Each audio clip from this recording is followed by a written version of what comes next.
Bueno, bienvenidos a la cuarta clase del curso Lenguaje, Ideología y Poder. Vamos a empezar con un texto que de alguna manera enmarca el gran tema de la comunicación. Y ese texto, el que tengo acá, es muy breve y dice lo siguiente: dice, entre lo que pienso, lo que quiero decir, lo que creo decir, lo que digo, lo que quieres oír, lo que oyes, lo que crees entender, lo que quieres entender y lo que efectivamente entiendes, existen 9 posibilidades de no entenderse. Y esta dinámica que se da entre personas, se da con amigos, familiares, queridos, en la escuela, en el trabajo, en el deporte, en el club. Esta dinámica también se da en los medios de comunicación, ¿no? Por eso es muy común esa frase de que yo me hago cargo de lo que escribí, dicen los periodistas, o de lo que dije, pero no de lo que vos entendiste, ¿no? Y hay un juego permanente de interpretaciones y de discusión sobre lo que se dijo y en qué medida lo que se dijo implica o no otra cosa. Por eso es que muchas veces los periodistas, más que afirmar, sugieren, porque la sugerencia permite que el otro, ¿no? Como lo que vimos de Marco Antonio y Bruto, que en el otro quede la responsabilidad de entender, pero que de última, si otro se enoja conmigo, yo lo sugerí, y no se hace cargo, toma como cierta distancia. Entonces fíjense, lo que pienso es una cosa, es la entidad psicológica que está en medio. Lo que quiero decir es lo que tengo la voluntad de decir. Después está lo que creo decir, que a veces se identifica o no con lo que digo. Puede identificarse o no. A veces yo creo decir algo y dije una cosa que cuando la vuelvo a escuchar o cuando alguien me hace una observación, me doy cuenta que no está a la altura de lo que creía decir y que por eso fui impreciso. O me equivoqué en alguna palabra, o descuidé un aspecto. Después está lo que efectivamente digo. Después está eso de parte del que habla. Después parte del otro, del que escucha, del que lee. Está lo que quiere oír, ¿no? Lo que oye efectivamente, lo que cree entender y lo que quiere entender. Entonces, fíjense que acá es muy interesante el juego entre oír es una cosa, entender es otra. ¿Cuál les parece que es la diferencia entre oír y entender? Y entender es más intelectual, oír es más físico. Exactamente. Entender es un acto intelectual, unido a lo psicológico, mientras que oír es la parte más fáctica, más fisiológica, es el impacto sonoro en el tímpano, ¿no? Cuando ustedes escuchan palabras en otro idioma, y que en un idioma que no entienden, ¿las oyen? Sí, sí. ¿Las entienden? No. Exactamente, ahí está toda la diferencia. Y lo mismo pasa cuando escuchan palabras en un idioma que comprenden, como el castellano, pero por falta de formación adecuada o por déficit de las personas que está hablando, no logran captar lo que está diciendo. Es típico, ¿no? No sé si ustedes son muy duchos en economía, pero muchas veces en la radio los economistas hablan de una manera en que no se entiende nada. Sí. Y no es que yo no conozco las palabras que usan, porque separadamente usar las palabras las conozco a todas, o a casi todas. Pero no entiendo aunque estoy oyendo. Entonces está lo que se oye, lo que se cree entender y lo que se quiere entender. Entonces muchas veces está ese juego entre mi voluntad que de alguna manera predirige y está más dispuesta, de acuerdo a la persona que le toque, ¿no?, escuchar, a entender o cree entender según la persona que tiene delante, ¿no? Evidentemente en el terreno de la arena política lo que yo crea entender respecto de lo que dice, por decir algo, Cristina Fernández de Kirchner, la expresidenta de la Nación, es una cosa, y lo que yo crea entender respecto a lo que dice Mauricio Macri, el presidente actual, es otra. Lo que diga Obama, o lo que diga Bush, o lo que diga el Papa Francisco, o lo que diga Lionel Messi. Es decir, estoy nombrando a gente, digamos, universalmente conocida para entendernos.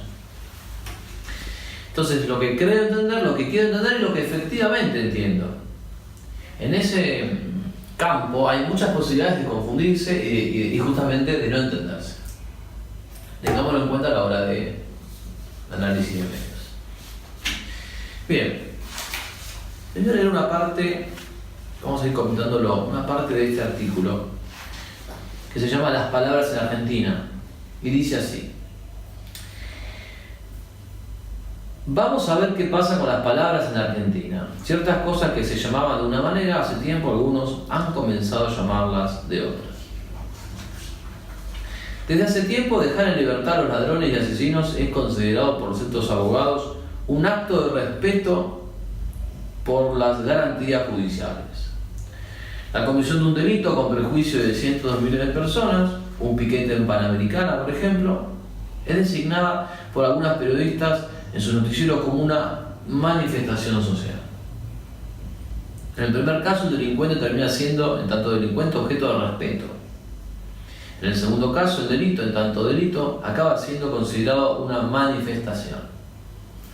Abatir un malviviente, en cambio, de movida nos parece algo chocante. Algunos periodistas, antes de averiguar si la policía cometió exceso o no, llamarán a este abatimiento un caso de gatillo fácil. Los delincuentes son inocentes y las fuerzas de seguridad son represoras. Respiramos y vivimos esa atmósfera. Un alumno, quizá nuestro sobrino, el hijo de un amigo, un conocido, el que sea, se lleva una materia o reprueba un examen. ¿Y qué piensa espontáneamente mucha gente? Sin conocer nada del caso, sentencian: el profesor abusó de su poder. Solo después de varios filtros, a algunos se le ocurre que quizás Pedrito no estudió lo suficiente. Pero, ¿cuál es la primera reacción? Para muchos, la primera reacción es considerar al docente una suerte de represor. Y aquí la palabra mágica. Ponemos ese etiquete y ya está. Serruchamos una infinidad de posibilidades bajo la tiranía de un único caso. El artículo sigue, pero vamos a acá. Primero, el primer tema que vamos a abordar es el tema del garantismo. ¿Por qué? Lo abordamos desde los medios de comunicación. Uno puede decir, no, bueno, pero es un tema jurídico, ¿no? Porque al fin y al cabo las garantías judiciales son un tema jurídico. ¿Y por qué elegimos abordarlo en este curso que hablamos sobre medios de comunicación? ¿Ustedes qué les parece? ¿Qué es el ¿Qué piensan? ¿Qué es el garantismo? Eso va más después. Empecemos por las garantías judiciales, para entendernos. Pero hasta ahora ustedes saben que hay garantías judiciales. ¿Se imaginan cuáles serán? Ahora las vamos a mencionar. Pero mi pregunta es, ¿por qué piensan que el tema de las garantías judiciales es abordable o es algo estudiable en un curso que habla sobre lenguaje, ideología y poder y cómo los medios presentan la realidad a través de los diarios, de las radios, de las publicaciones? ¿Por qué? ¿No es un tema de derecho? ¿Por qué es un tema competente en este curso?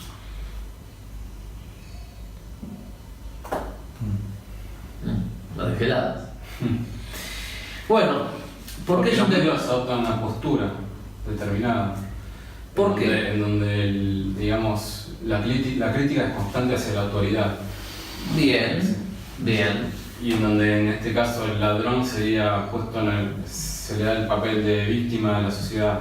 Exactamente. Se invierte en... Si ustedes vamos a los medios y hacemos una categorización de cantidad de noticias, de temas, fíjense, si yo les pregunto, dentro del 100% de noticias que ustedes escuchan en un año, ¿qué porcentaje tiene noticias, digamos, de chicos o personas que han logrado objetivos? Un chico que ha logrado una medalla de oro, ¿no? Una persona que ha llegado a los Juegos Olímpicos, o un argentino, ¿no?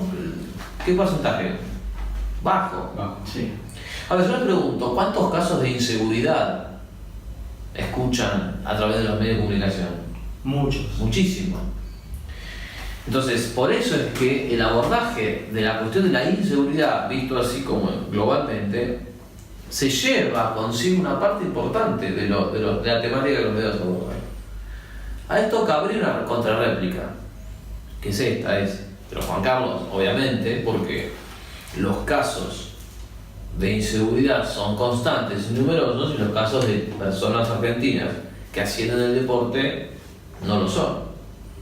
Y la verdad es que no estoy tan seguro de eso. Porque una cosa es que no tengamos argentinos que se desarrollen en el deporte, y por eso no tenemos noticias, y otra cosa es que esas noticias no le demos el espacio suficiente. Quizás si la noticia tuviese un porcentaje de interés y se pudiese hacer un negocio sobre ellos, sí, hablaríamos de todos los casos de chicos que crecen deportivamente y su número quizás rivalizaría con los casos de inseguridad. Pero el hecho es que el periodismo en general le da a los temas de inseguridad un espacio preponderante. Eso es un hecho. O porque ocurre más, o porque vende más, o porque otros temas ocurren menos, pero el hecho fáctico es que le da un espacio. ¿Sí o no? ¿Sí o no? Sí. Entonces nos tenemos que ocupar de eso. Por eso es que elijo el tema. ¿Y por qué el tema del garantismo? Porque dentro de todo el mundo de temas jurídicos que son abogados de los medios, podría haber elegido otro. Porque creo que acá hay también una cuestión de manipulación del lenguaje. Primero, vos me preguntabas por el garantismo, pero yo antes tengo que explicar qué son las garantías. Quizá a alguno le suena, pero tenemos que explicar qué son las garantías. Porque las garantías son un elemento legítimo y por supuesto absolutamente válido dentro del campo judicial. Pero si no explicamos qué es, no sabemos de qué estamos hablando. ¿No? Entonces, empecemos por el principio. Las garantías son aquellos derechos de las personas que deben enfrentar un proceso judicial. Por ejemplo, la garantía del acusado, no dije culpable, dije acusado, de ser oído, o su testimonio que sea oído, la garantía de que se presuma su inocencia hasta que no se haya demostrado la culpabilidad, una demostración que no es simplemente algún indicio circunstancial, sino una demostración contundente. Es decir, que para que vos puedas vencer la presunción de inocencia necesitas una razón suficientemente fuerte para vencerla, no algunas razones que puedan inclinar o sospechar, necesitas una demostración.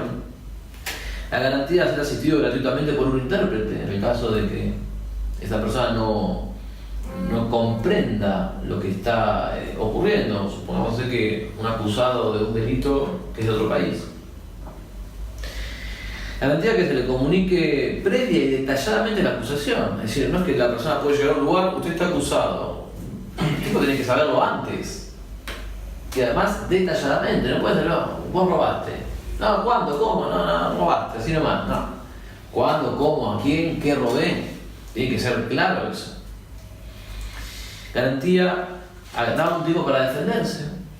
No puede ser, bueno, defendete ahora. No, pero no preparé nada, no tenés mejor defensa, no, chao. A la cárcel. La garantía de dejarlo defenderse a uno mismo o que un abogado lo haga por él. En el caso de que elija un abogado, garantía a una comunicación fluida con el abogado. Es decir, no que bueno, ahora no podés comunicarte, no, pero yo quiero comunicarme ahora, no podés. No. Tiene que haber una comunicación fluida, libre, que nadie se interponga y privada. O sea, no es que hablo el abogado y está también acá todo el mundo, el policía, el carcelero, el fiscal. No, tiene que estar en privado. Y eso tiene que ser protegido, esa garantía. Garantía de ser defendido por el Estado, en este sentido, que el Estado asegure que si la persona no se lo puede costear, ponerle un abogado que lo haga por él y decir que el Estado garantiza que habrá un juicio justo. Esto mucha gente lo enoja porque dice, no, porque el tipo es un asesino, un violador, un delincuente. Está bien, el Estado el fin del Estado no es proteger la delincuencia o el delincuente, sino asegurarle a ese tipo que está acusado de delincuente un juicio justo. En ese caso, ¿qué significa? Que el tipo si el tipo hizo esto, que no sea acusado de esto, ¿no? Que sea acusado por lo que efectivamente hizo. No menos, pero tampoco más. También es un derecho, una garantía de la parte acusada, sea el acusado o el abogado defensor, el poder interrogar a los testigos. Es decir, que lo dejen interrogar a los testigos, preguntarles por los detalles, porque muchas veces los abogados defensores logran descubrir contradicciones en los testigos, o inconsistencias o incongruencias. Entonces, si yo no te puedo preguntar, mi defensa queda reducida. También es un derecho el hecho que el acusado pueda obtener la comparecencia de quienes puedan arrojar luz en el proceso. ¿Qué significa esto? Que el acusado dice, yo estoy seguro que tal persona, como conoce a esta persona y estuvo en el lugar, puede echar luz sobre lo que me está pasando. Entonces, lo llamamos y tiene que venir. Eso es un derecho de la persona, porque es como el testigo clave o el perito. Yo digo, no, yo quiero que este arma con el que me acusan que sea estudiado por un perito. Y tiene que poder estar. Y eso no está mal, al contrario, eso lo que hace es un juicio justo. Garantía de no ser obligado a declarar contra sí mismo y garantía de, por último, poder apelar al fallo, es decir, que no sea el acusado no sea condenado por un solo juez. Es decir, si el acusado entiende que el juicio, que el dictamen del juez es injusto, puede recusarlo. ¿Sí? Estas son garantías que se establecen en pos de un fin último, que es la justicia. Justicia que vamos a definir como la virtud por la cual la voluntad firmemente le da a cada uno lo suyo. Al inocente la posibilidad de defenderse, la garantía de que tiene todos los elementos para defenderse, y al culpable su castigo. Las garantías no son un fin en sí mismo. El gran problema es que en la Argentina, explicado primera introducción jurídica, el problema es que en la Argentina muchos abogados que están nutridos en una formación garantista y muchos periodistas y comunicadores sociales lo que hacen es olvidar que las garantías están al servicio de la justicia y convertir a estas garantías en algo que se pone al servicio del delincuente, para que el delincuente no sea castigado. Y esto se ve hasta en los artículos periodísticos, que eso es lo que yo quiero mostrarles. Es decir, que muchas veces de los artículos periodísticos alguien que hay muchos elementos para considerarlo un culpable de un crimen, de un robo, de un asesinato, no se lo considera culpable, sino que se reviste esto como diciendo, no, miren, fue un acto de respeto por las garantías, es decir, gracias a las garantías estas personas salen en libertad. Y por supuesto, ¿qué hace el asesino que sale en libertad? Probablemente a los pocos meses sigue matando. Y el ladrón que sale en libertad por una interpretación sesgada de las garantías sigue robando. Entonces, ahí es cuando uno se enoja y dice, no, las garantías, no es que sean malas, es que están desnaturalizadas. Pero esto lo vemos desde los artículos periodísticos, que generan un horizonte de comprensión de las noticias, en las cuales uno se queda tranquilo porque las garantías judiciales. Y en el fondo parece que las garantías están utilizadas contra la justicia, que no fue para lo que se pensaron, porque las garantías son algo bueno. Como ustedes lo vieron, las enumeramos recién, son las que hacen posible un juicio justo. Entonces, mucho cuidado con eso, porque a veces se llama respeto a la garantía, por la garantía judicial, lo que en realidad es una extrema dificultad y una irrazonable dificultad para probar un crimen, ¿no? Entonces muchas veces, ¿se acuerdan del caso de Mangieri, el portero que asesinó a Ángeles Rauso? Entonces, el tipo tenía ADN de la uña acá, no, pero quizá alguien se lo insertó. O sea, cualquier hipótesis valía a la hora de dejarlo en libertad. ¿No? O sea, la hipótesis más extrema, se le había detectado ADN en las uñas de Ángeles Rauso, y el ADN era de él. Entonces, el abogado, no, pero quizás es que alguien le inyectó, y justo a él. Y él en la cara tenía los arañazos. Claro, pero a lo que voy es, hay un límite en que lo posible ya es casi ridículo. Entonces no hay forma de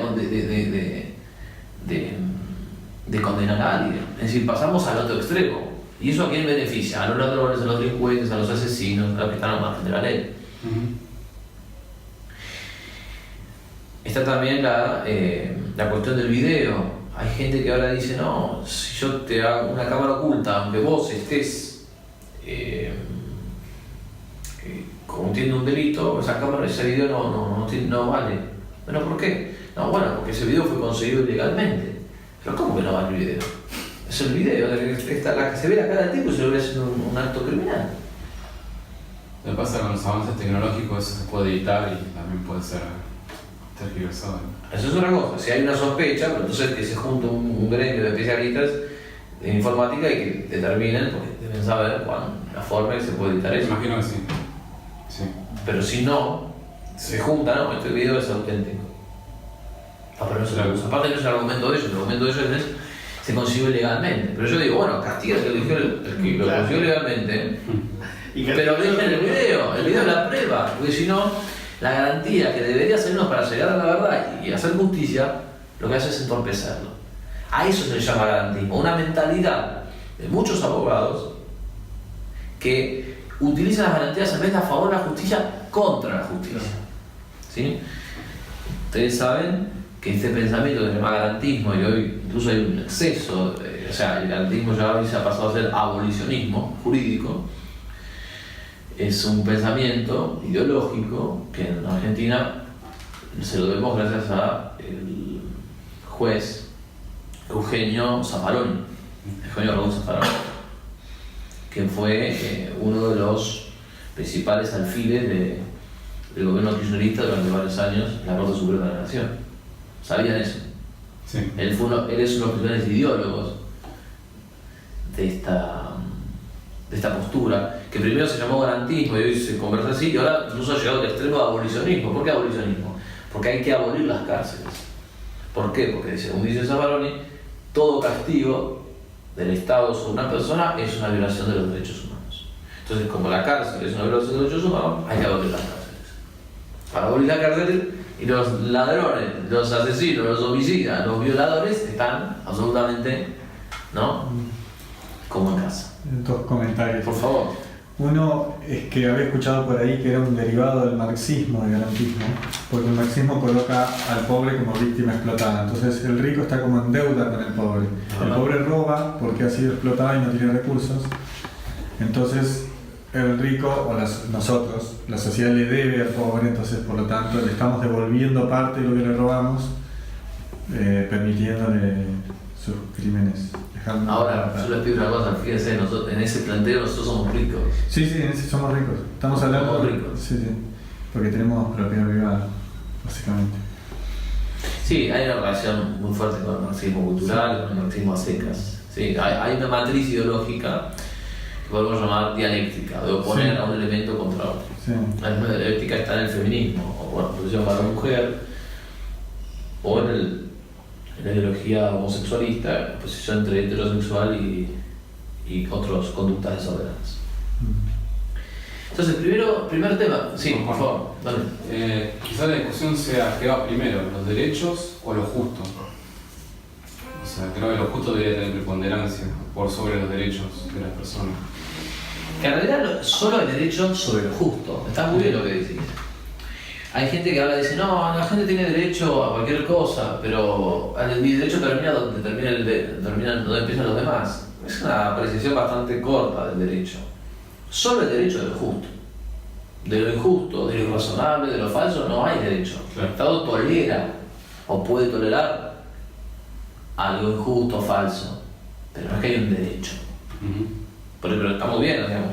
O sea, solo el derecho de lo justo, porque solo lo justo tiene derecho a existir.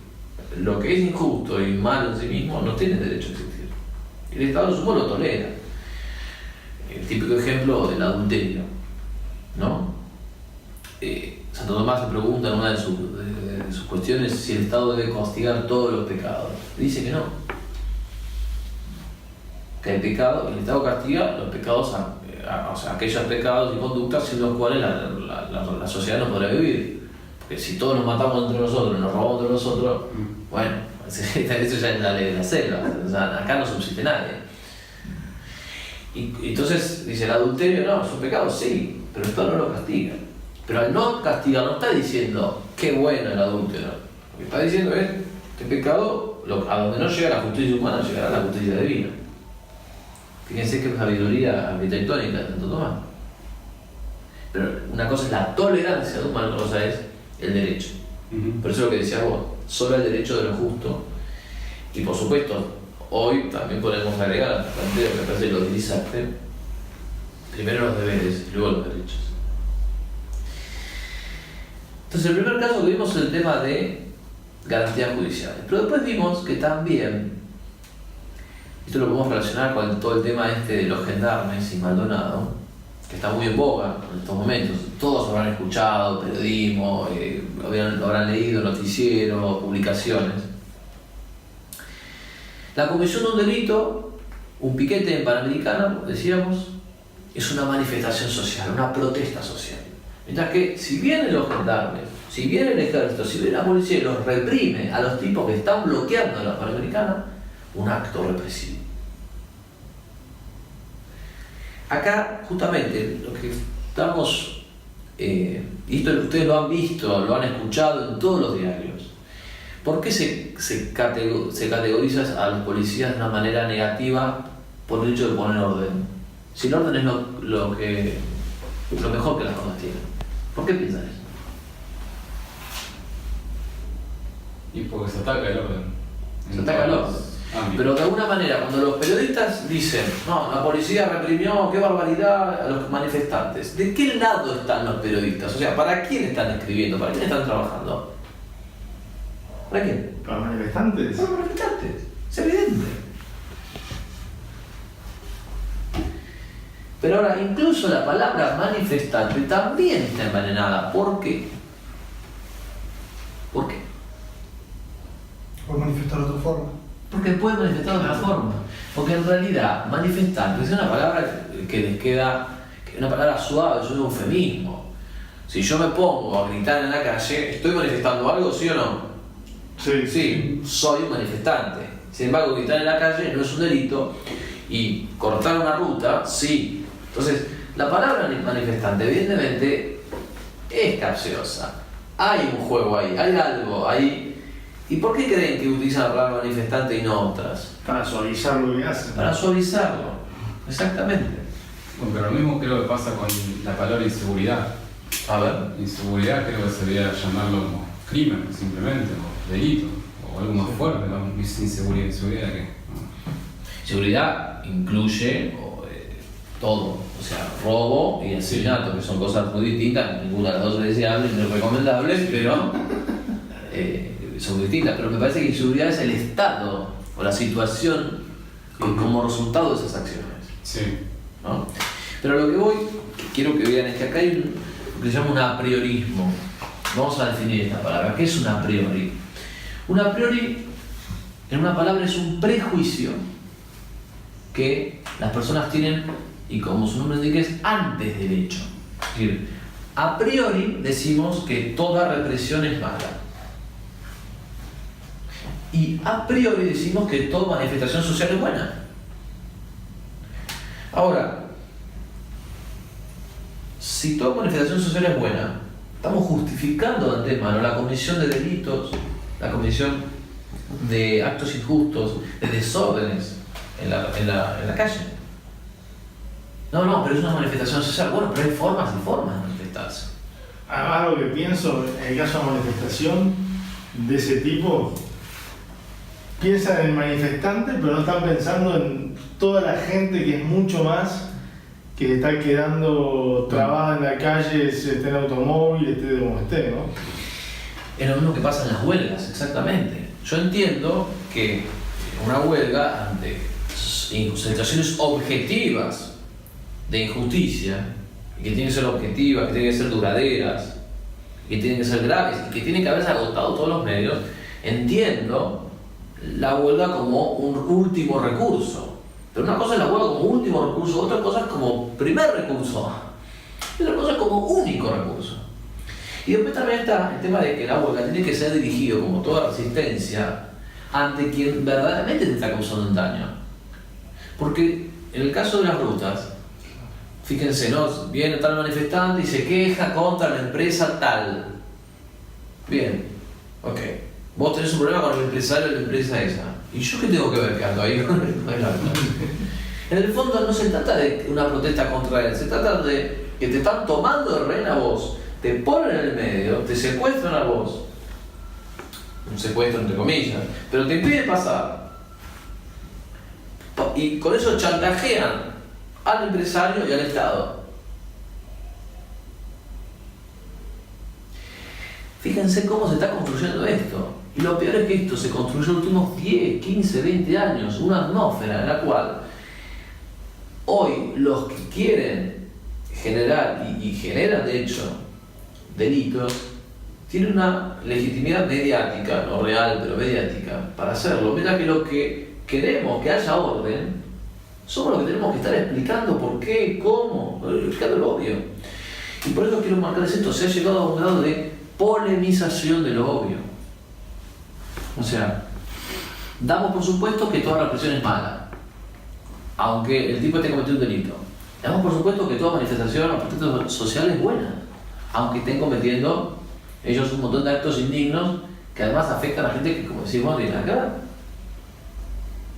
Es un apriorismo ideológico, ¿no? Y que, les tengo que decir esto, no puede ser visto a espaldas de la versión habitual de los hechos de los años 70. Es decir, ¿cuál es lo subterráneo? ¿Cuál es lo que está por debajo, lo que está comunicado con estos conceptos? Que si toda represión es mala, y los policías son el demonio cuando reprimen, las Fuerzas Armadas, la Gendarmería, y los manifestantes y los que protestan son buenos, ellos lo trasladamos a los años 70 y ¿qué encontramos? Díganme ustedes, ¿qué encontramos? Represión. ¿Qué? Lo mismo, represión. No, pero digo, si en esta visión maniquea, donde hay buenos y malos, si lo trasladamos a los años 70, ¿quiénes son los buenos y malos? También. O sea, hay buenos y malos, claro. ¿Pero quiénes son? Y los buenos serían los terroristas. Claro. ¿Y los malos? Y los malos Los militares. las fuerzas del orden. Exactamente. Los militares. Entonces no hay una distinción adecuada de que una persona no es buena o mala por ser militar. Es buena o mala por los actos que haga. Claro.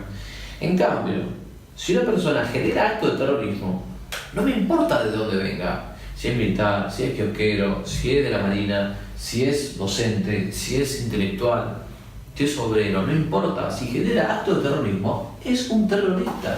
Entonces, es el acto lo que define a la persona y no el oficio o la procedencia social o la clase social.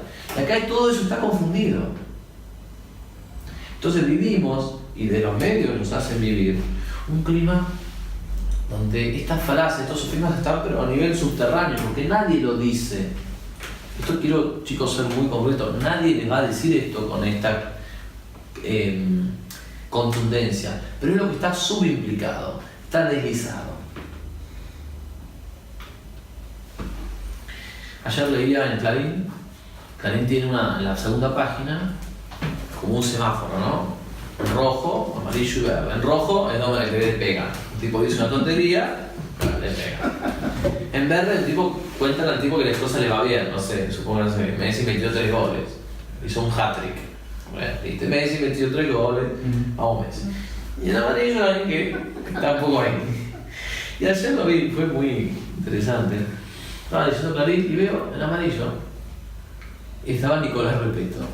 ¿Por qué? Nicolás Repetto parece que hizo una entrevista a uno de los mapuches y le preguntó simplemente, le preguntó a un mapuche que iba encapuchado, ¿ustedes hacen esto para generar miedo? Es una pregunta, nada más peligroso que una pregunta. Una afirmación, el tipo la rechaza. Pero lo peor es una pregunta, ¿qué pasaba si decía que sí? Si decía sí, lo hacemos para generar miedo. ¿Qué pasaba? Díganme ustedes. Es un terrorista. ¿Pero qué está admitiendo el tipo? Si él decía eso en cámara, te hacen una pregunta, ¿qué piensan? ¿Cómo queda el mapuche? ¿Por qué? Sale de su lugar de víctima. ¿Cómo? Sale del lugar de víctima. Sale la víctima y la gente lo va a ver como que está admitiendo la generación de qué? Terrorismo. Es de miedo. O sea, no puede decir sí. Ahora, si decía que no, ¿qué pasaba? Si el mapuche decía que no lo hacemos para generar miedo. ¿Qué estás haciendo? ¿Qué estás haciendo? Claro, o sea, era incongruente. O sea, de alguna manera se mandaba a él mismo, se mandaba en cara. Y de otra manera era incongruente. Era evidente que era falso. La pregunta de Nicolás Repetto, no estoy haciendo una defensa de Nicolás Repetto como, pero la pregunta de Nicolás Repetto era perfecta. Una pregunta que si respondía que sí, el tipo quedaba comprometido y quedaba admitiendo lo que estaba haciendo. Si respondía que no, era obvio que era mentira. En Clarín no te cuentan ahí qué dijo el tipo, pero lo que sí te dicen es, en las redes sociales, Repetto fue duramente criticado. O sea, fíjense, estamos en un punto en que el que es criticado no es el que genera un acto de desorden, de anarquía, sino el que pregunta, una pregunta muy inteligente, que descoloca al tipo.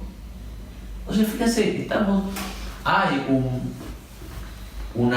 conjunto de personas, de comunicadores sociales y de gente de 4 de coba, podemos decir, que escriben en las redes sociales, que castigan la inteligencia, castigan la creatividad, castigan el ingenio. Además de que fue duramente criticado, pero no sabemos en qué proporción fue alabado. Tampoco lo dice. Si fue más o menos. Exactamente. Por esto del sesgo que hablábamos en las clases anteriores. Entonces, el apriorismo ideológico es que todo lo que se aproxima a lo que se dice que habría hecho la Fuerza Armada es malo. Y todo lo que se aproxime a los desaparecidos, a los guerrilleros, es bueno. Entonces, con ese esquema vamos a esto, y entonces que obviamente los gendarmes que quieren poner orden son malos. Pero los tipos están afectando a 200.000 personas, son malos. Pero hay mucha gente que se va a ver afectada y quizá los medicamentos no puedan llegar y la gente no llega a su casa, son malos, tienen derecho. Pero son 200 personas que afectan a 200.000, no importa. No importa. Buenas. Entonces, se vuelve esto una ley de la selva disimulada. ¿Por qué? Porque antes la ley de la selva era como el lejano oeste. Dos tipos se peleaban, ¿qué te pasa? No sé qué, un tiro en la cabeza, se batían a duro y ya está. Pero está bastante claro, por lo menos, ¿no? O un tiroteo, o una balacera, punto. Pero acá es la ley de la selva disfrazada de palabras, de ideología y de interpretaciones capciosas, donde se toma una verdad, como las garantías, y se usa contra otra verdad, que eso es lo que estamos viendo. Se toma una verdad de que la represión puede ser excesiva, que a veces existe la represión excesiva, pero se parte de un a priori ideológico donde toda represión es mala per se, ¿no? Sabemos que per se significa por sí mismo, mientras que per accidens en latín es accidentalmente. Sí, hay cosas que son malas per se, en sí mismas, y van a ser siempre malas. Hay cosas que son buenas per se y accidentalmente pueden ser malas, ¿sí? Pero la represión no es algo malo per se. Como tampoco toda la manifestación social es algo bueno per se. Hay formas y formas de manifestarse. Si mi forma de manifestarme es ir a la casa de alguien, o ir con un montón de amigos por la calle, ensuciar, golpear, escupir, insultar, grafitear todo, pero es una manifestación social. Bueno, hay formas y formas. No todas han sido así. En varias ocasiones, en el siglo XX, los argentinos se manifestaron socialmente contra algunos gobiernos, marchando por la avenida Santa Fe, cantando el himno nacional. Es otra cosa. ¿Vos estás de acuerdo? No, pero es otra cosa. No iban como las hordas de Atila el Uno destruyendo todo a su paso, sino que se manifestaron de otra manera. Era una manifestación social. Y actualmente también es muy gracioso cuando se hizo, creo que fue en abril, la manifestación de apoyo al gobierno. Sí. No pisaron una sola planta, no se aplastó una sola flor y no quedaron botellas tiradas en el piso. Y después una de las manifestaciones de Maldonado, de todas esas, todo destrozo, todo pintado. Exactamente, sí. A lo que voy es que son dos... Hay gente que colecciona las fotos y las pone lado a lado y sí, es muy gracioso. generan distintos perfiles de personas, ¿no? Sí. Sigo con el artículo. Dice, en la Argentina de hoy, desde hace un par de años, todo lo que signifique limitar o tan siquiera demorar un aborto es astutamente denominado por los grupos feministas como violencia de género. Salvar una vida en estado prenatal es señalado por algunos como violencia contra la mujer, ¿no? Entonces fíjense, en realidad las palabras tienen género masculino, femenino y neutro. Las personas tenemos sexo, no género. Y acá se hace pasar como que ¿qué es lo que está subimplicado? Si yo digo que demorar un aborto o impedirlo judicialmente es violencia contra la mujer. Tú la pregunta es, ¿qué es lo que está subimplicado? Pero ¿cuál es la comunicación subterránea? ¿Qué se está diciendo implícitamente? ¿Puedes repetir? Perdón.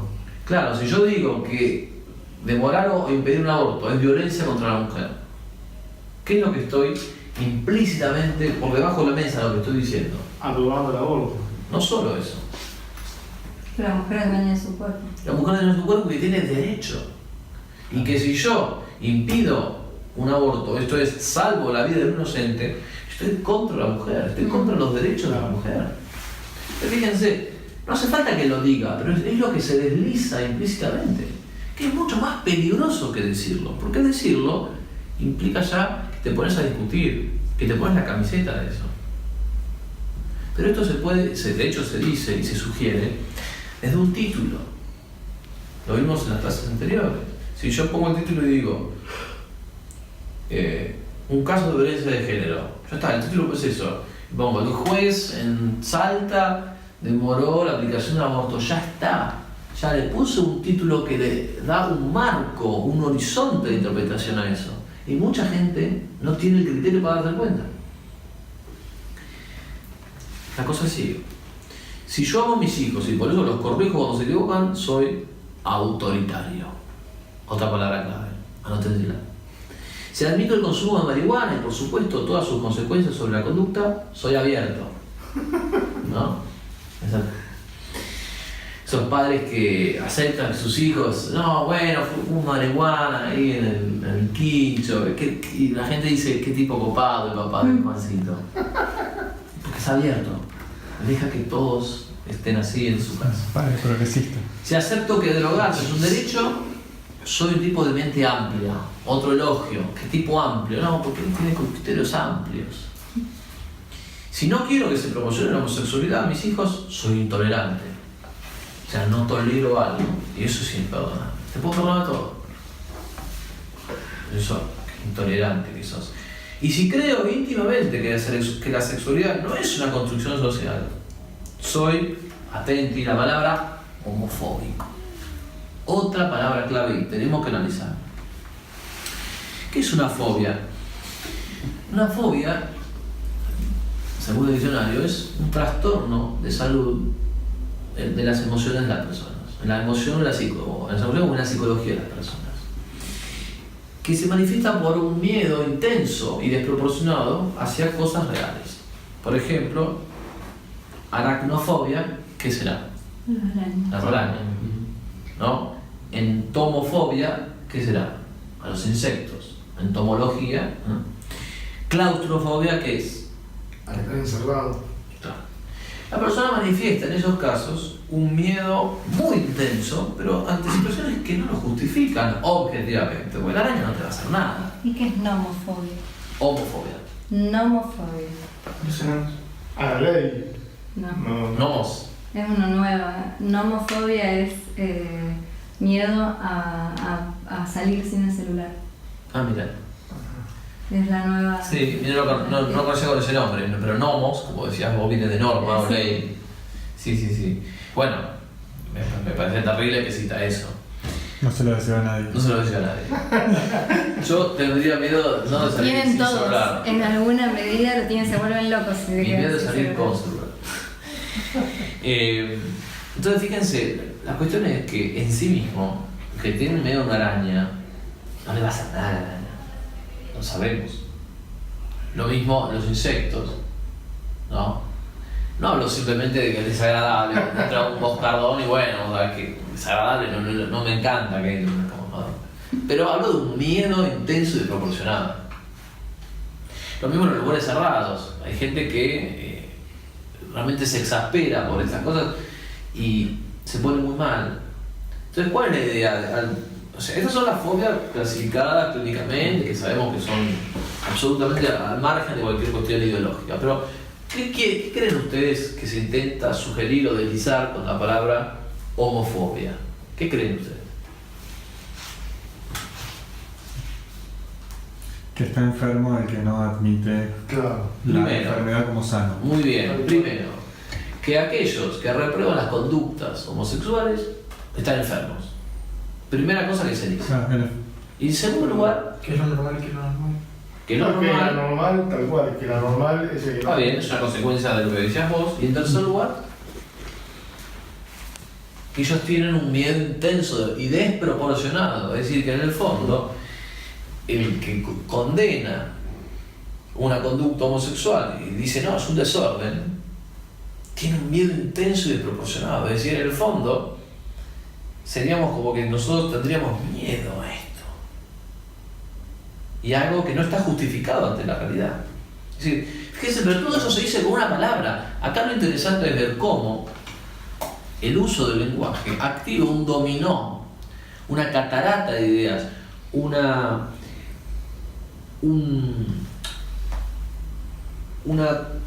conjunto de razonamientos que actúan en las personas de manera permanente y dejando rastros y huellas muy fuertes. Y todo con una palabra. Hasta acá el artículo. Otro artículo está en internet, se llama Las Palabras en Argentina, lo escribí hace un par de años. Lo traigo acá porque justamente me interesaba analizar. Vamos ahora, ¿no? Ya vimos estos 4 casos, vamos al tema de los 2 monopolios. Hemos visto la clase pasada el tema de el kirchnerismo durante los 12 años que gobernó versus el grupo Clarín, ¿no? Yo quiero mostrarles algunos datos.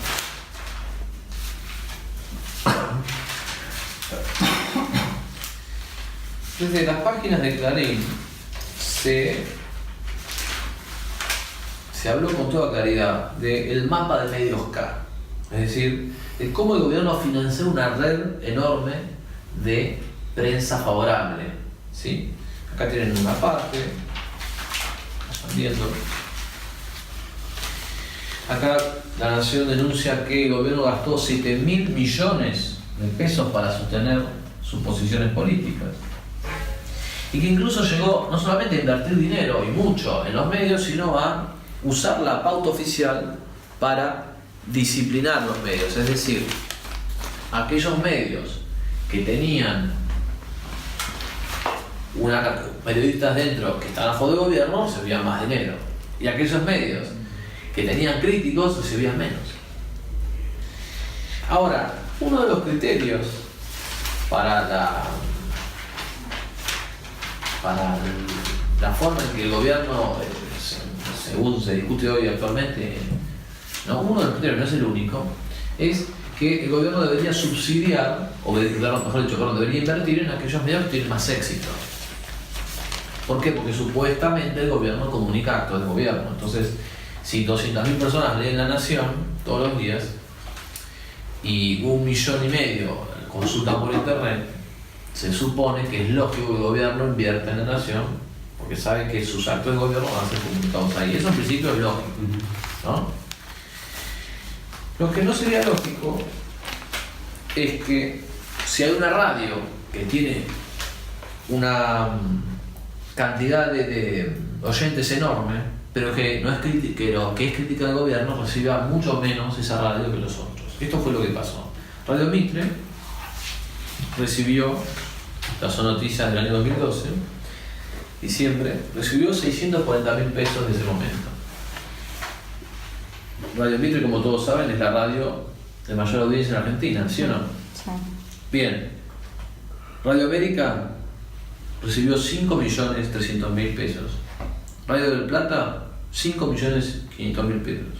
La Red, 5.900.000 pesos.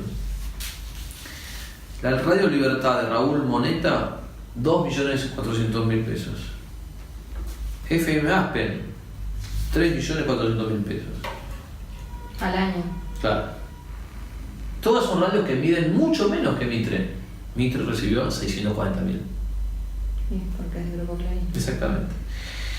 Con esto no estoy haciendo una defensa del Grupo Clarín, porque creo que es obvio que por lo que estamos viendo, todo lo que hemos dicho acá es contrario a la ideología de base del Grupo Clarín, que podemos decir que lo cultural por lo menos es el progresismo. Pero lo que estoy mostrando es cómo el tema de los medios es un tema clave, donde la política, donde el poder político se interesó y se interesa mucho en ese tema. Y que se usó para disciplinar, es decir, aquellos medios, acá tenemos un mapa de medios en su momento, ¿no? Esto es abril 2012. Igual vamos a poner una fotito ahí. Pero acá tenemos, fíjense, el cosmos de medios que el gobierno había generado, y todos con periodistas.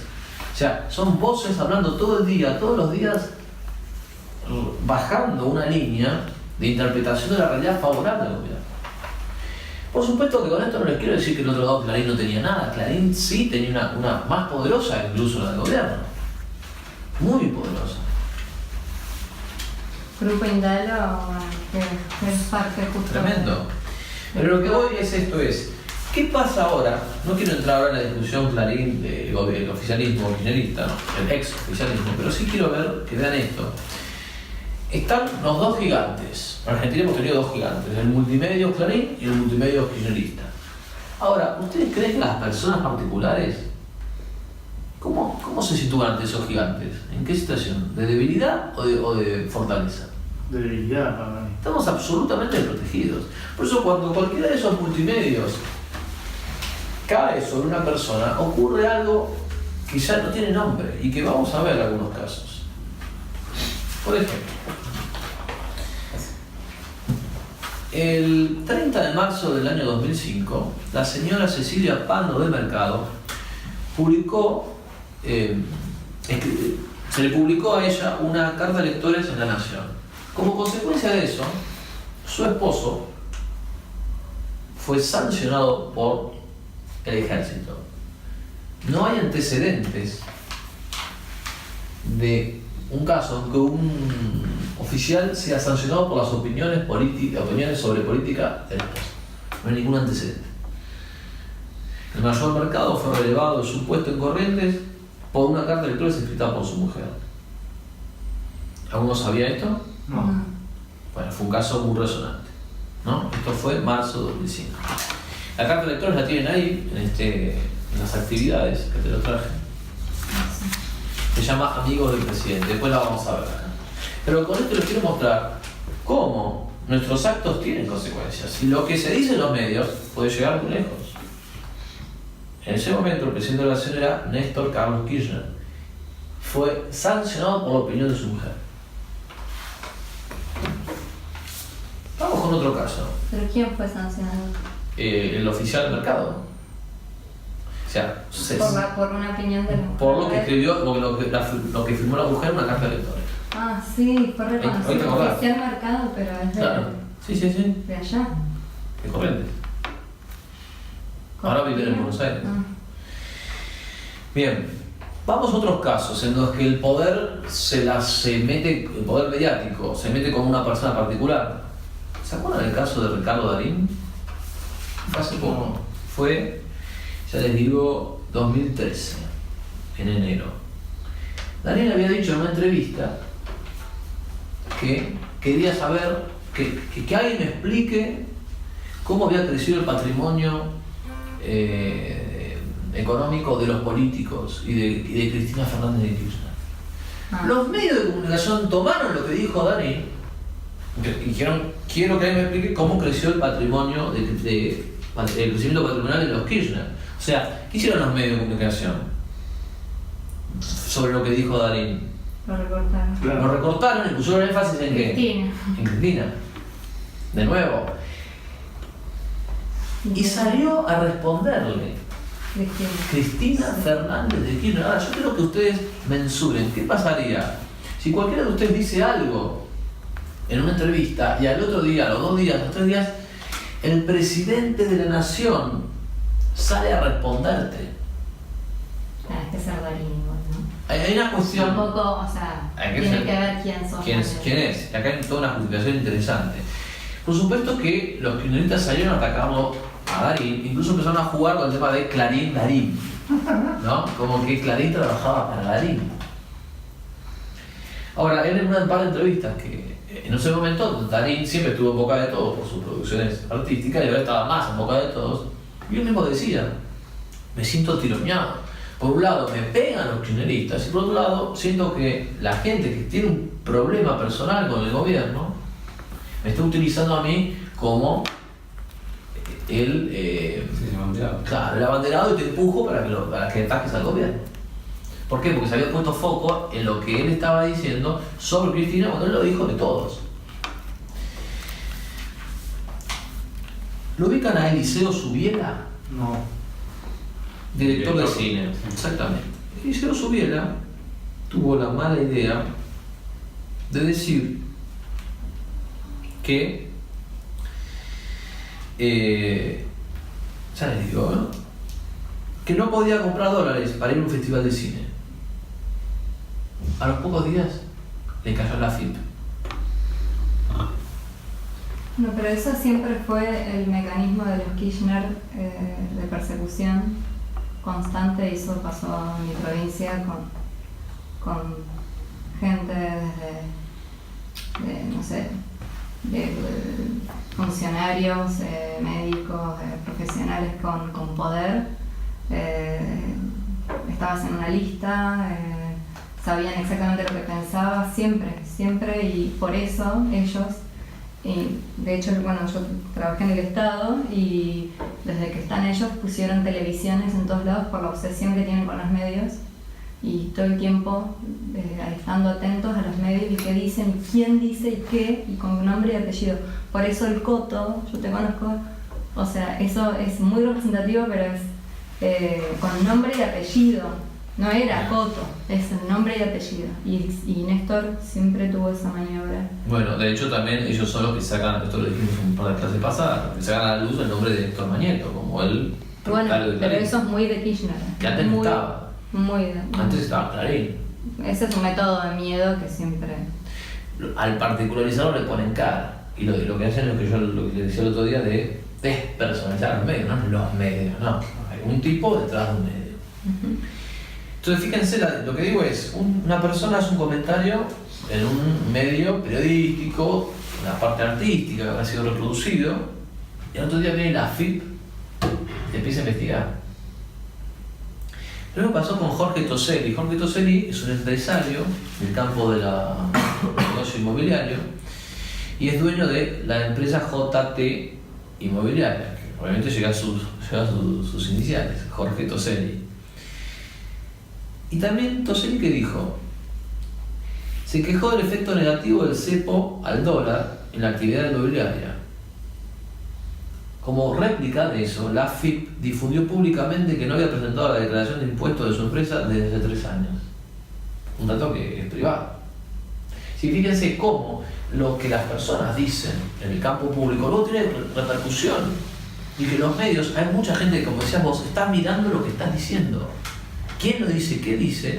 Y está diciendo, y en ese momento, como justamente la idea era que el cepo al dólar era una medida que era defendida a capa de espada por el oficialismo kirchnerista, todo aquel que lo criticara o que pusiera de manifiesto alguna fisura de eso, era un enemigo. Y se le mandó la FIP como un método de disciplinar la opinión. O sea, no se te ocurra pensar así, o por lo menos decirlo, pensarlo, pero no lo digas, porque si no, te la voy a dar. Oh, pero yo voy a hacer, perdón, una observación. Lo que quieras. Más allá si estás de acuerdo o no con Clarín, este título es totalmente tendencioso. A ver, contanos. El gobierno usa la pauta oficial para disciplinar a los medios. Ya es una acusación, Sí, ¿no es? sin duda. O sea, y eso es lo que me molesta mucho de los medios, que poca subjetividad, o sea, que poca objetividad tienen para informar, porque es como ya se ponen directamente del otro lado en vez de informar, ya acusan, y es muy difícil. Por eso te adelantaste una cosa que yo iba a decir. Cualquier persona que hoy no tenga ni las elecciones profundas a nivel ideológico del oficialismo, del entonces oficialismo kirchnerista, ni tenga la ideología o los intereses económicos de Clarín, encuentra ese camino intermedio muy limitado. porque uno no quiere ni una cosa ni la No, otra. yo no quiero ninguna de las dos. ¿No? Y siempre pasa, es como digo, ¿por qué no hacen pensar a la gente? ¿Por qué no te muestran datos y que la persona termine como concluyendo, disciplina a los medios, ¿no? No, ya, tácate, ¿no? Ahora que sí. además no había lugar para... O sea, si no estabas a favor de uno, estás a favor del otro. Si estás a favor del otro, estás a favor del otro. ¿Y por qué no podías ser indiferente? O sea, no indiferente, quiero decir, no estar a favor ni uno del otro. Digo. Bueno, pero después se dieron cuenta ¿No? de que en realidad cuando pasó la Nisman, la cantidad de gente que verdaderamente era híbrida y que no estaba... Ni estaba siquiera como- híbrida, en verdad, porque el no estar con uno con otro no es que seas híbrido, ¿no? Sino que no estás ni con uno ni con otro, pero estás en la postura que vos tenés, digamos. No sé si me explico lo que Sí, quiero no decir. estabas enmarcado en ningún partido. Claro. No Eso híbrido como algo, un tibio que no tiene Claro. opinión, sino como un tipo que tiene una opinión que Tiene distingue a los opinión de- dos. Claro. Pero justamente lo que yo les quiero mostrar en esto es cómo, puedo decir, ¿por qué no hacen el trabajo de pensar? Bueno, porque estaban en una guerra. Y yo esto no es que lo estoy justificando, pero estoy explicándolo. Es decir, ¿por qué? Porque estaban en una guerra y en esta guerra para ellos valió todo. Para ellos valió todo. Ahora, incluso en esta guerra, lo quiero mostrar, que tenían coincidencias de fondo muy fuertes. Porque en lo cultural, lo ideológico, el kirchnerismo y Clarín tenían coincidencias de fondo muy fuertes. Sí. Una visión sobre los valores permanentes muy semejante. Por eso es que desde ese punto de vista, al menos yo que adhiero al pensamiento de la Iglesia Católica, no puedo coincidir ni con uno ni con otro. Pero sí lo quiero dejar justo, ¿Qué tiene que ver? claro, digo, justo antes de que llegasen lo comentamos. Acá se enfrentaron dos multimedios enormes, un lado el kirchnerismo, el oficialismo, y del otro lado el grupo Clarín, con todos, y las personas quedaron como atrapadas. El que tenga una opinión distinta de ellos dos quedó forzado a estar en un lugar o en otro, una visión maniquea, dialéctica y binaria. No el sistema binario 0-1. Bueno, es eso. O sea, o estás acá o estás allá. Y ahí el que pierde, ¿quién es? El que pierde es la verdad. La verdad pierde en esas simplificaciones. Siempre pierde la verdad. Entonces vimos el caso de Pando, ¿no? De cómo un poder enorme por una acción de ella toma represalias. Vimos el caso de Darín Clarín, el caso de Subiela, de Toselli. ¿Cuál el abuelito de los dólares? No. Sí. Bueno, el señor Julio César Durán, en 2012, presentó un amparo a ese abogado porque no podía comprar dólares, ¿no? Y su caso trascendió a los medios. Recibió una respuesta por cadena nacional Sí, me acuerdo, sí. Sí, de fue la reconocida. presidente Cristina Fernández de Kirchner, que además de decirle de salir a responderle, le dijo que era un viejito medio amarrete, usó esa palabra, medio amarrete, pero también fue muy inteligente porque no se quedó en el ataque personal al viejito que quería darle $10 a sus nietos, sino que además dijo: yo quiero conocer al abuelo, quiero conocer a este abuelito de los dólares, pero también conocer al abuelo de Micaela. Entonces empezó a contar la historia de Micaela, eso no lo sabía. Y cuenta la historia de Micaela, que era una chica de 16 años, militante de los derechos humanos, a la que le fue arrebatada el micrófono, o que dice ella que fue arrebatada el micrófono, en una provincia del interior, cuando quiso hablar del tema de los derechos humanos. Es decir, ella astutamente no solamente habló del tema del viejito y lo respondió, sino que habló también de lo que quería hablar. Ahora, yo quiero que mensuren de nuevo lo que es que vos seas un abogado y de repente el presidente en cadena nacional diga tu nombre. Solamente eso, ¿no? Hay un artículo muy interesante, salió en el diario Perfil, 13 de enero de 2013, escrito por Jorge Fontevecchia, que se llama Carpetazos. Después se los paso, Sí. pero lo que quiero leer es esta parte. Dice: el carpetazo, tirarle a alguien con la parte de su pasado para denunciar su actual impostura, no es solo una técnica kirchnerista. El uso del archivo es una herramienta habitual del periodismo, muy útil para descubrir inconsistencias. es verdad, o sea, no es solamente algo de kirchnerismo. El kirchnerismo quizás quedó como el referente, pero no es lo único, y ahora vamos a ver otros casos. Miren lo que dice Fontevecchia, dice: la propia Beatriz Sarlo, cuando estuvo en el programa oficialista 678, le paró el carro a Barone con su famoso "a mí no", y le recordó que el periodista militante Barone había trabajado para Neustadt. Neustadt, los más niños lo ignorarán, Bernardo Neustadt era un periodista que podemos llamar de la línea liberal. En la mentalidad del kirchnerismo, Macri, Neustadt, Menem es lo mismo. Entonces decirle que trabajó con Neustadt a un tipo que trabaja en un programa oficial de 678 kirchnerista era decirle, La ofensa. era una ofensa. Ahora, de nuevo, ¿qué es lo que se comunica subterráneamente con este ataque de Beatriz Sarlo? Sí. ¿Qué se comunica? Que es incoherente ese periodista. Eso es lo que se comunica directamente. Pero subterráneamente, ¿qué idea Cuando se le dice comunica? Que te vamos a Cuando le dice, investigar. no, cuando le dice, a mí no, vos estuviste con Neustadt. Cuando le dice a Barone, que era del panel de 678. ¿Qué es lo que se manifiesta, pero de Que manera... no tiene autoridad para hablar. Está bien, pero eso se lo dice directamente, pero subterráneamente, ¿qué es lo que se comunica? Que Neustadt es malo y que se puede investigar. Eso, ahí está. De nuevo se genera ese cosmos semántico en el cual todos los que estén en la línea del progresismo son buenos y todos los que hagan críticas al progresismo son malos. Ahora, en ese mundo antiprogresista o antiizquierda está Neustadt, pero también están otras personas, como yo, por ejemplo, que yo no soy liberal, pero estoy dentro de ahí. Es decir, de nuevo, hay un sesgo. Dividimos la manzana, cuando cortamos la manzana en dos, ¿no? Hay una parte que queda como colocada en un sector llamémosle anti-K o antiprogresista cultural, ¿no? Donde queda todo confundido. Yo, si entendí que lo del carpetazo se refiere a que, por ejemplo, mostrar una foto de hace 20 años atrás que estaba en otra línea, ¿no? Exactamente.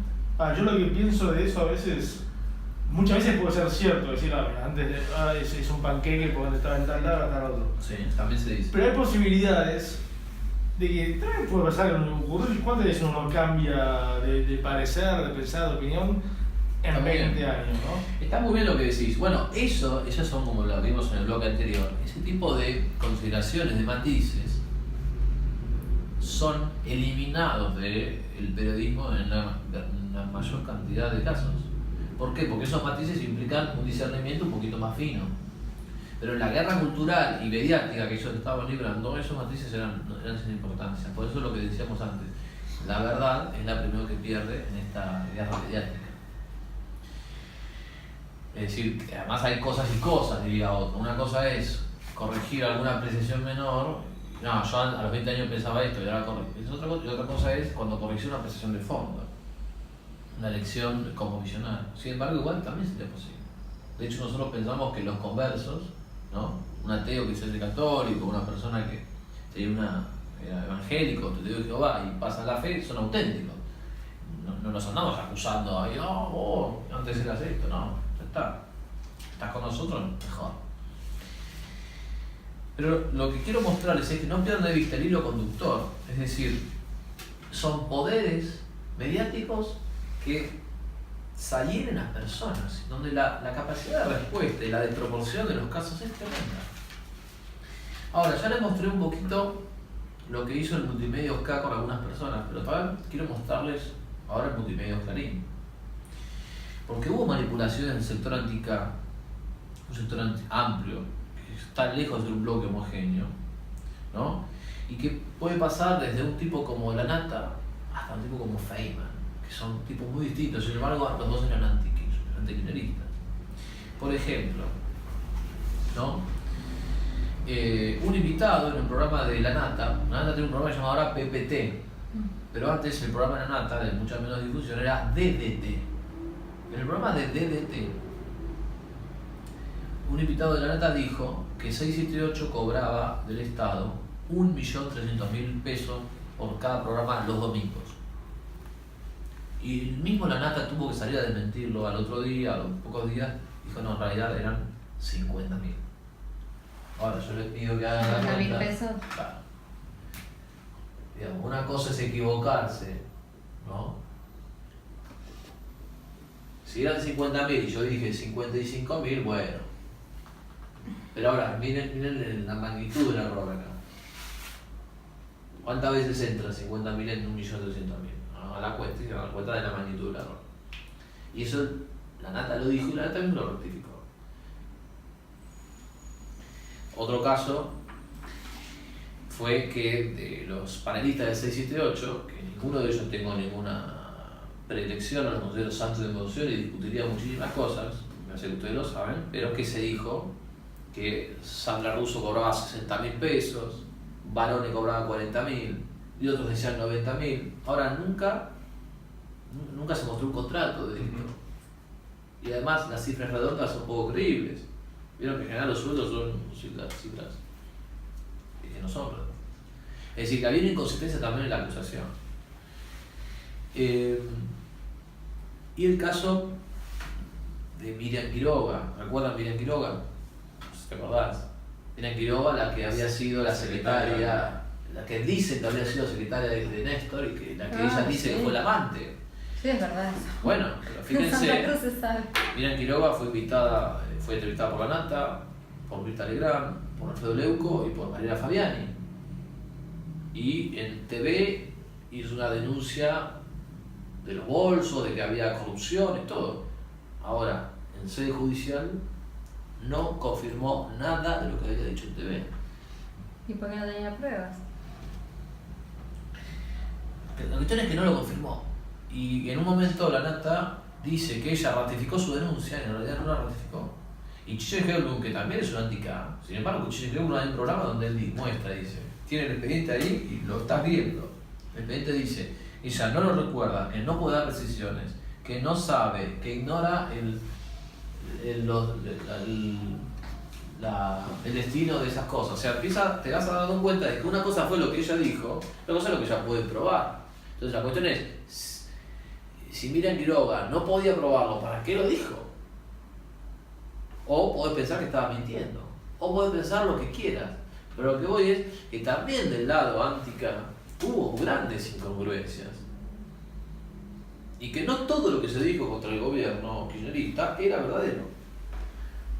Pero también tenemos que saberlo, porque no es que se trata de decir cualquier cosa por decir, no todo lo que se dijo era verdadero. Y podemos decirlo de otra manera, mucho de lo que se dijo era falso. Bien, vamos ya al último punto. Vamos a la tarea de hoy. Quisiera alguien que me ayude a leer, ¿no? Esta es la carta que les había comentado de la señora Cecilia Pando del Mercado. Esta carta fue la que generó que el jefe del ejército en ese momento, Bendini, Roberto Bendini, sancionase al marido de Cecilia Pando del Mercado por lo que ella misma había escrito en una carta de lectores. Si alguien me quiere ayudar a leer, lo agradezco. Señor director, amigo del presidente, señor director, días atrás, como esposa de un oficial del ejército argentino, le dirigí una carta abierta al comandante en jefe de las Fuerzas Armadas, manifestándole mi indignación por su actitud frente a nuestro legítimo obispo castrense, Monseñor Baciotto.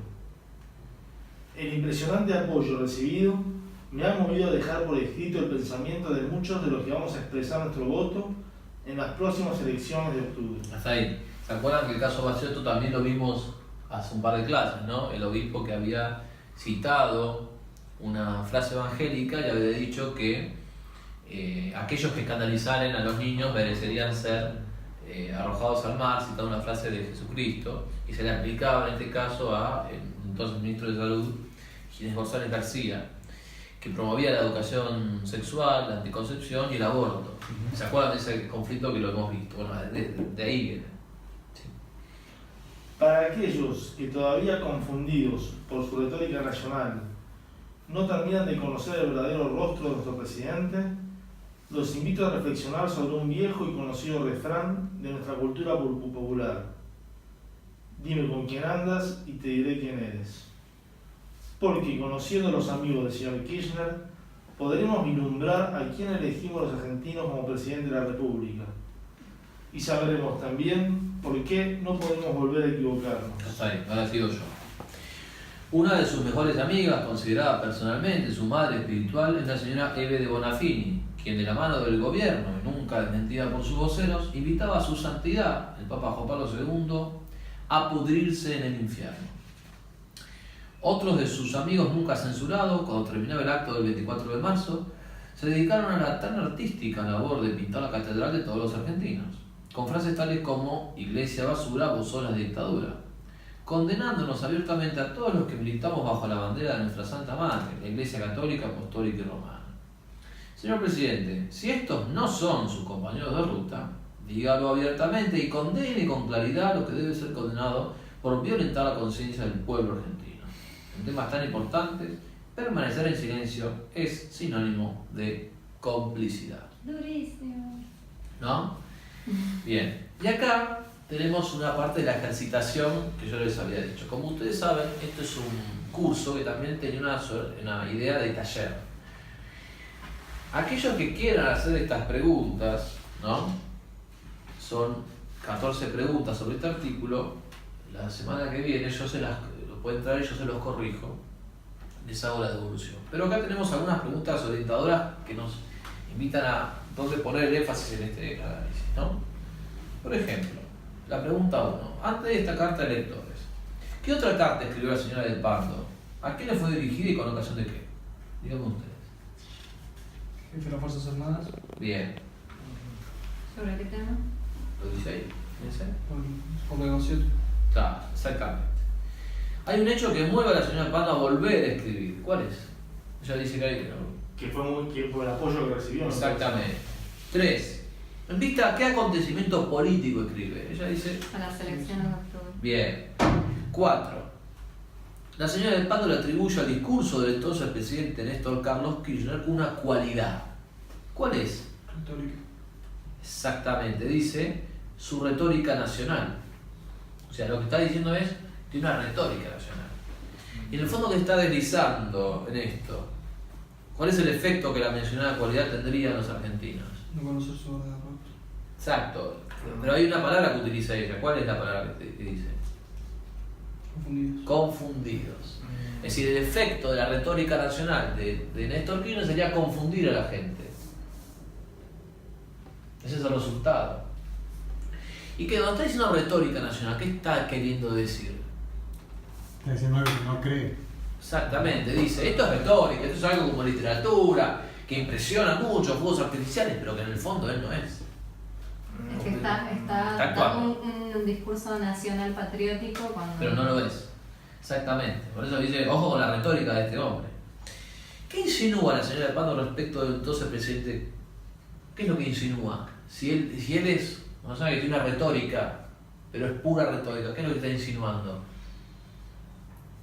Y justo acá Que dice, falso. Que es falso, Claro. que es hipócrita, no terminan de conocer el verdadero rostro de nuestro Claro, el verdadero rostro. Una cosa es el rostro que él muestra, otra es el verdadero, ¿no?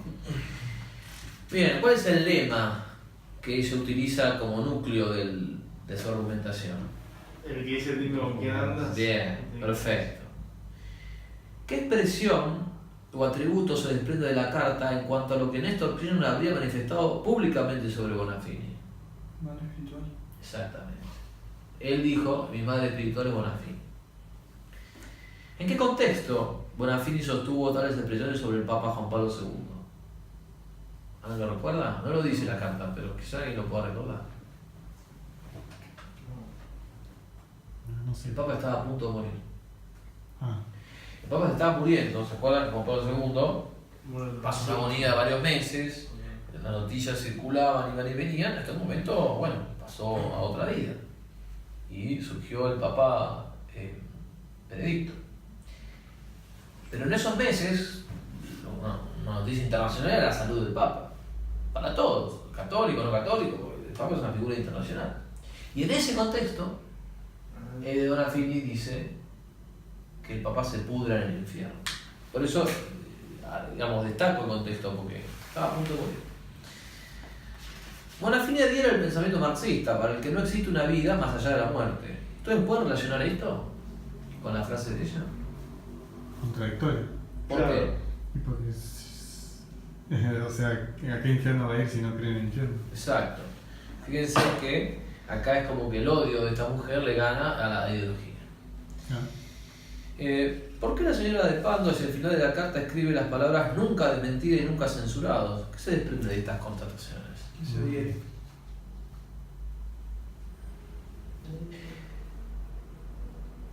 ¿Se desprende eso?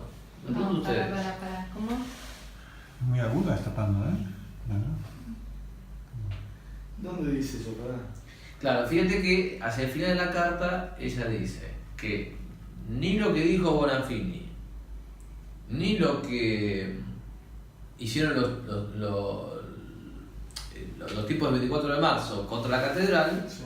fue, ni lo de Bonafini fue censurado, ni lo otro fue desmentido de Bonafini y fue censurado lo otro. Entonces, ¿qué se desprende según ella? Admiten. ¿Que lo admiten? No se tengan en No, que cuenta. es cómplice. Como... Sí. ¿Cómplice se desprende lógicamente o se desprende? Subterráneo. Yo le voy a decir una cosa, Es lógicamente. irónicamente. No sé, para mí, lógicamente no se desprende una cosa de otra. El no pronunciarse sobre algo no significa el validarlo, pero se desprende desde qué otro lugar. Subterráneo. No, No. ¿De ironía? no. Como que Es decir, simpatiza. a ver, vamos No, a la es lógica. dar sí, Vamos a la lógica pura. Lógicamente, la no pronunciación sobre un hecho no significa Acá la dice- convalidación. Perfecto, digamos. No significa la convalidación, no, No, pero estamos de acuerdo. pero es como que usa si esto es A, esto es B, entonces C. O sea, como que te lleva a que, nombrando estos dos hechos, a que vos pienses eso, sin decirlo, ¿no? Está bien, pero la cuestión yo le pregunto esto es si él, porque esto tiene que ver con el núcleo de argumento, es decir, el gobierno kirchnerista había tomado el 24 de marzo como una fecha emblemática, una fecha de primer orden. En ese 24 de marzo, muchísima gente que asistió y que fue el 24 de marzo por ese día, pintó la catedral y atacó a la Iglesia Católica. Y el gobierno no dijo nada. Entonces, Sí. les pregunto, lógicamente, ¿se infiere de eso que el gobierno lo valida? No. Lógicamente no. A nivel de lógica pura, lógica formal, Claro. lógica filosófica, no. Pero mediáticamente se supone que el gobierno, que justamente está por encima de las personas, debe pronunciarse sobre los actos que son de dominio público, ¿sí o no? Sí, pero acá justamente lo que promueve, como dice su retórica nacional, Sí. este tema de que la patria y el pueblo y todos somos argentinos, bla, bla, bla. Acá ella dice, bueno, entonces los católicos es como que están excluidos de la nación de alguna forma, como Se que puede. están marginados. Sí, no sería, no está puesto el énfasis, pero es una consecuencia posible. Yo eso no lo había pensado, pero me parece que tenés razón. Pero a lo que voy es, esta es una manera también tácita de favorecer algo sin decirlo. Porque si el presidente tenía que hablar de esto, no podía aparecer como validándolo. Imagínense el escándalo que hubiese sido que el presidente dice, qué bien que está pintada la catedral, o qué bien que Bebe Bonafini diga que el Papa se pone en el infierno. Sería un escándalo en todo el mundo. Pero tampoco podía, no podía validarlo, podía condenarlo. ¿Qué hubiese pasado si el presidente condenaba lo dicho por Bonafini o lo hecho por los No manifestantes? sé si no podía, pero no quería tal vez. Pero ¿qué hubiese pasado? No quería, es verdad. No quiso. Pero ¿qué hubiese pasado? ¿Ustedes qué piensan que hubiese pasado? Con toda probabilidad, ¿qué hubiese pasado? Se le venía todo el marxismo encima, no sé. No sé si el marxismo, pero No. Más enoja. hubiese perdido el apoyo político Claro. de Bonafini y hubiese generado una fisura entre los militantes que le respondían. Entonces, ¿cuál fue la salida más elegante? Si decía, si condenaba eso, todo el universo se quedaba en contra. Si condenaba, si lo aprobaba, pero si lo condenaba, iba a perder el apoyo político. ¿Cuál era la salida más elegante? Que menos daños No decir reportaba. nada. No decir nada. Entonces, la carta de Pando se da cuenta de eso y termina con un desafío. Fíjense el desafío. ¿Cuál es el desafío del final de la carta? exigirle que hable, o sea, dígalo abiertamente y condene con claridad lo que Dice, está si estos no son sus compañeros de ruta, dígalo abiertamente. Como dice, no puedes estar en las dos, o estás en una o estás en otra. ¿Sí? Les preguntaba si había recursos irónicos en la carta, por último. ¿Lo saben? Para mí sí. ¿Cuál es uno de los recursos irónicos? Todas, no veo como, no hay una palabra. La tan artística labor de la Eso. catedral. Ahí está.